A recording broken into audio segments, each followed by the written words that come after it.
Olá, eu sou o professor Gustavo Batista. E eu, professor Gustavo Ferreira. E esse é o podcast O Fascinante Mundo do Sensoriamento Remoto. O maior podcast em língua portuguesa sobre sensoriamento remoto e geotecnologias. Do mundo. Olá, nós estamos começando mais um episódio do podcast O Fascinante Mundo do Sensoriamento Remoto.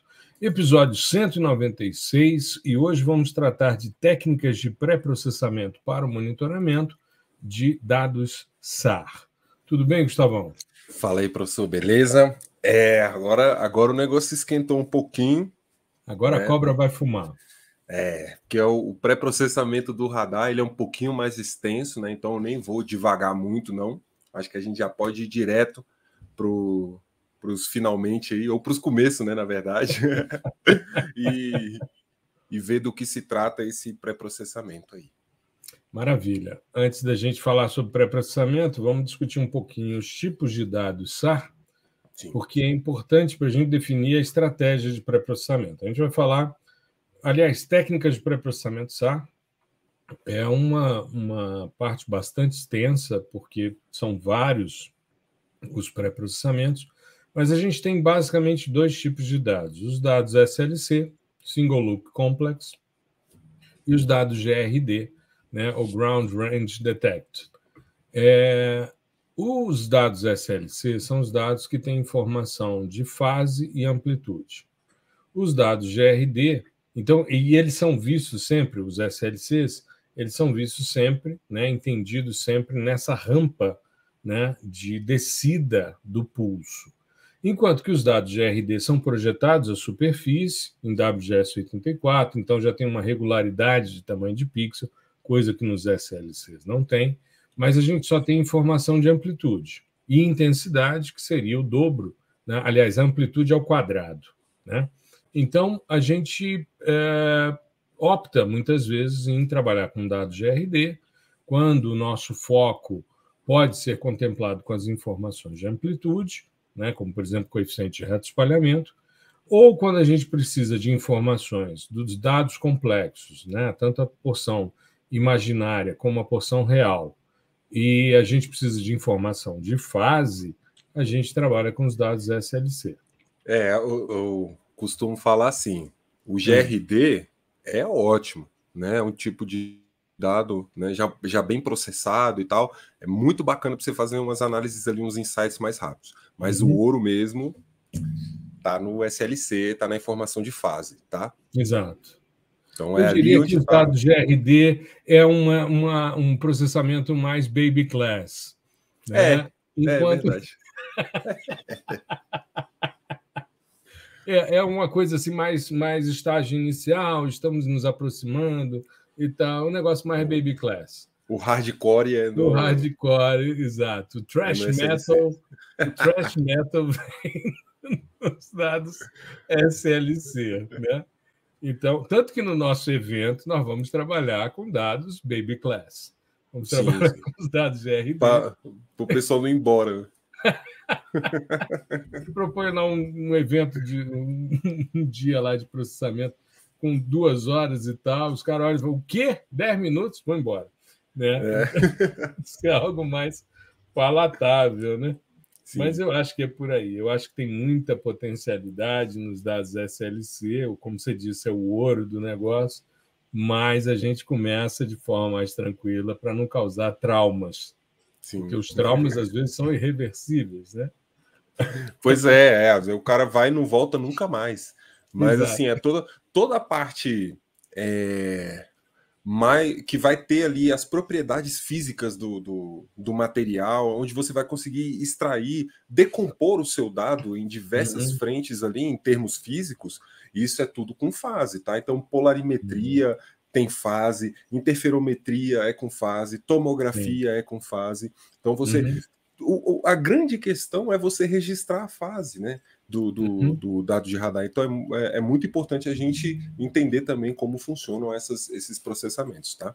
Exato. Não, perfeito. Eu acho que a gente brinca com relação a essa questão, mas é onde você tem efetivamente mais possibilidades de trabalhar com os dados complexos e extrair mais informação de forma mais intensa, né? Mas a gente usa normalmente uma estratégia de etapas, né, para cada um dos tipos de dados, né? Eu começaria aqui com o Apply Orbit File, né? Sim, que é uma coisa extremamente importante para os dados SAR, né? Sim, sim. São os arquivos, né? Como o próprio nome diz, arquivos de órbita, né? Então você precisa, toda vez que o sistema sensor adquire uma imagem, ele tem ali todo um log, né? A gente chama de log, um registro de qual era o estado, controle de atitude, parâmetros mais da parte de cósmica, né? Mais da parte ali do espaço. Então, tudo isso, todas essas medidas, como se fossem os metadados, o XML ali e tal, mas todas essas medidas, tudo que estava acontecendo, que poderia ser mensurado na hora exata, na data, no segundo exato ali da captura daquela cena, fica armazenado nesse opt file, né? Então você utiliza aqueles parâmetros para você fazer uma espécie de pré-calibração ou até mesmo uma validação do que está nos metadados da imagem, para ver se uma coisa bate com a outra. Então isso é muito importante, tanto para o GRD quanto para o SLC, tá? Então você precisa fazer esse procedimento. Na maioria dos casos, você vai baixar esse dado automaticamente quando você está no Snap. Esse dado fica no repositório online da Agência Espacial Europeia. E aí ele já busca pelo ID da cena, né? Então ele já pega ali o ID da cena, vai lá no repositório, busca esse orbit file e já aplica todos os parâmetros que estão nesse orbit file na sua imagem. Tá? E aí, perfeito. Fechou. É muito rápido, é coisa assim de muito rápido, um segundo. E tem uma opção que eu acho que é importante sempre deixar habilitada, não dar problema caso ele não encontre o arquivo de órbita, porque às vezes o dado é recente, né? É isso, exatamente. Como esse dado demora um pouquinho para chegar, né, para ser validado ali todos os parâmetros até, às vezes a imagem acabou de sair, só que o orbit file ainda não saiu, né? Então ele demora um pouquinho mais, e aí se você quiser, você pode passar essa fase, né, até esse arquivo chegar. Exato. Bom, uma coisa que é característica dos dados SLC, aliás, deixa eu fazer uma consideração aqui que eu acho que é importante. Quando você abre no Snap, e aliás, sugestão, se você for trabalhar com dados Sentinel-1, ou se você for trabalhar com dados de sensoriamento remoto, eu particularmente, Gustavo corrobora com essa ideia, a gente já fez episódios sobre os principais softwares. Apesar do QGIS ser o mais conhecido para sensoriamento remoto, para PDI, o Snap é sem dúvida o melhor software que a gente tem de interface gráfica. Então, é fundamental que a gente tenha essa compreensão e faça, né, a utilização desses dados dentro desse tipo de interface gráfica. Quando você abre esses dados, os dados SLC, você tem a fração real, que é o in phase, né, ou in phase, que é o I underline, né, e você tem a quadratura de fase, que é a fração imaginária. Como a gente falou, é um dado real, é um dado complexo, melhor dizendo, que tem uma porção real e uma porção imaginária. E elas aparecem junto com a intensidade, que é a amplitude ao quadrado. Então, essas são as três informações que são disponibilizadas para cada uma dos sub-SWOTs, né, que você tem ali na sua cena. Então, é importante você ter isso claro. Você vai perceber no dado SLC que a sua resolução, das suas células de resolução, não é quadrada, né? Então, por exemplo, você baixa lá um dado SLC, você vai ter lá um espaçamento de pixel de 12 e uns quebrados por 3 e uns quebrados, quase 4. Isso é um retângulo, né? Então, isso precisa ser ajustado. E também, quanto mais próximo da linha de órbita do satélite, as células de resolução são mais achatadas, mais encurtadas e mais alongadas, quanto mais no far range ele tiver, né? Near range, far range. Então, é só lembrando essa questão. Bom, depois que se faz o Applied Orbit File, uma coisa que se utiliza para dados SLC é o split, que é justamente separar quais são os sub-SWOTs que você vai adotar e quais são os bursts que você vai adotar. Ou seja, é como se você estivesse recortando, fazendo um resampling, melhor dizendo, né? Um resample da sua imagem para você poder trabalhar ali, né, Gustavo? É porque são dados, os dados dos SLC, eles são gigantes, assim, para cada cena você tem 5 gigabytes, uma cena. Lembra do meu mestrado que eu falei? 54 cenas, então olha a conta que tá dando. Então, assim, ele já vem recortado em faixas, né, que são os bursts, tá? E aí vem 9 faixas, né, se eu não estou enganado agora. São 9 bursts. São 9 faixas, né? Então você tem 3 coluninhas ali. Isso, que são as 3 colunas são sub-SWOTs. E aí a ideia é que você, né, claro, se você não estiver trabalhando com a cena toda, você pegue para processar apenas aquele burst que te interessa, apenas aquele recorte que te interessa, né? Da sua área, né? Da sua área, porque isso já agiliza demais, porque realmente são dados muito pesados. Então, para você trabalhar, por exemplo, num computador comum hoje, que seria aí 8 GB de RAM e tal, a coisa já fica complicada. Você passar de 2 cenas já era, entendeu? Vai explodir o negócio. Então, é melhor você já fazer essa seleção, né, com o split, e aí você já deixa selecionado. Inclusive, acho que até o Jales que me mostrou um script que ele mesmo fez para o programa já reconhecer qual era o burst que você estava trabalhando de acordo com um vetor que você subiu da tua área. Tipo, minha área aqui é o Distrito Federal. Aí eu subo um polígono do Distrito Federal e ele já sabe, antes de abrir a cena, né, antes de olhar no arquivo, ele já sabe qual burst que eu vou pegar. E aí isso fica um pouquinho mais automatizado, né? Então, a aplicação do Python aí fora do escopo de processamento, mas dentro do escopo de automação de processo. Exato. Um aspecto importante nessa questão é que são 3 bursts, aliás, 3 sub-SWOTs, quando a gente está falando do interferometric, né? Sim. Quando a gente está trabalhando, por exemplo, com extra wide, aí já são 5 sub-SWOTs, né? E mais bursts. Então é importante esse tipo de análise. Agora, Gustavão, e a questão do deburst? Bom, vamos pensar. Se eu tenho essas faixas separadinhas, elas estão literalmente separadas. Então, tem a primeira faixa, abaixo, que é a segunda, entre elas tem uma linha preta, tá? Então, o deburst, ele vai justamente juntar uma faixa na outra, tá? Para você não ter essa linha, né? Essa separação, tá bom? Mas como é que ele faz? Ele interpola? Não. O que acontece, gente?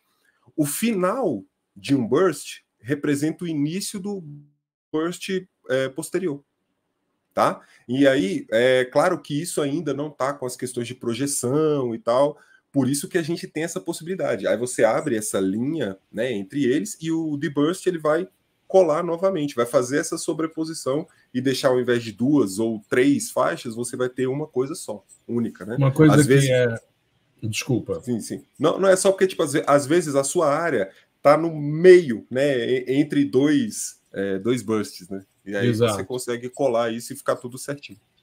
Uma coisa que me chama a atenção é porque eu sempre olho esses detalhezinhos e num burst você tem uma réplica, né? Ou seja, você tem uma superposição de área, além da faixa preta. Então, há um reposicionamento e uma superposição aqui, que há para evitar, né, perdas, você tem o final de um burst começando e o início do outro, ou seja, você tem uma fase de um overlap entre eles, né?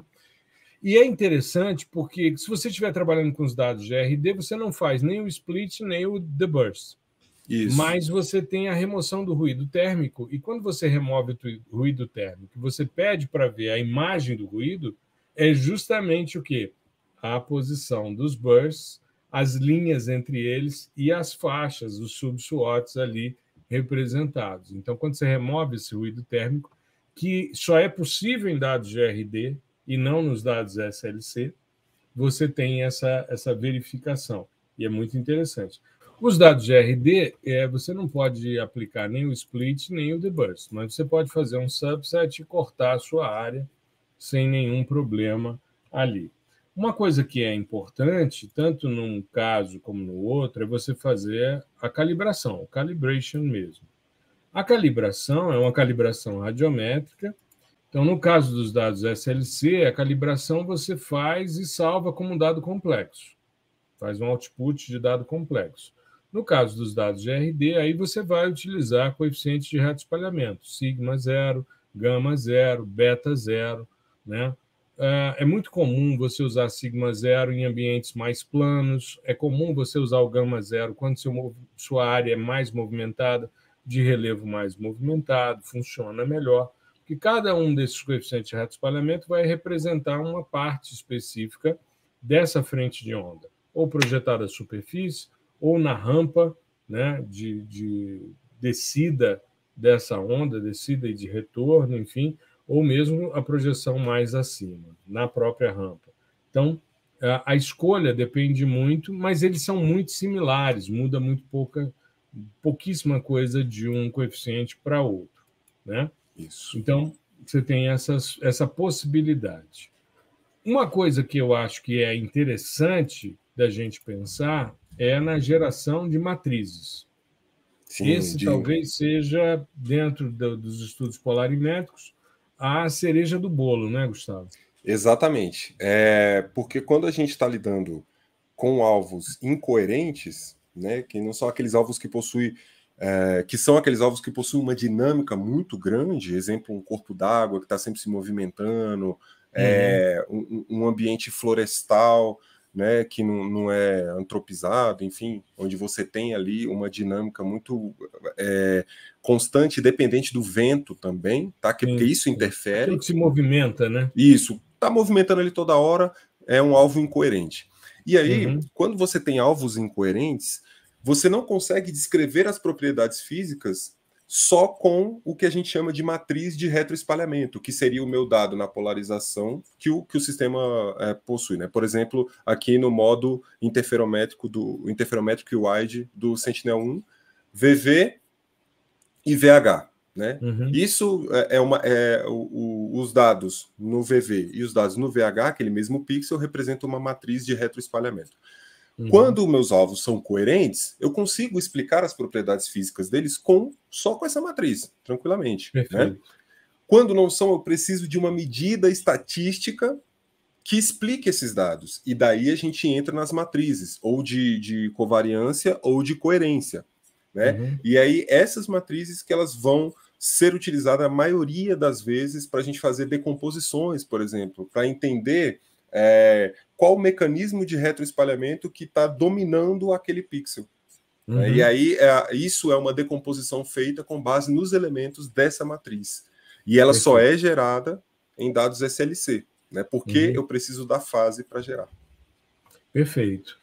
E dependendo do tipo, né, se é dual pole, se é quadrupole, aí você tem as possibilidades de gerar as matrizes de covariância ou de coerência maiores ou menores em termos de estruturação, né? As matrizes C2, C3, T2, T3, T4, enfim, tem essas possibilidades aí de serem geradas.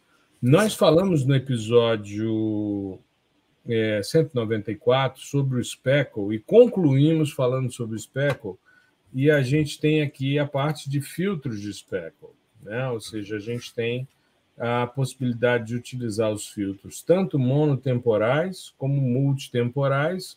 Os monotemporais normalmente são de domínio espacial ou de domínio de frequência, e a gente tem filtros adaptativos e não adaptativos.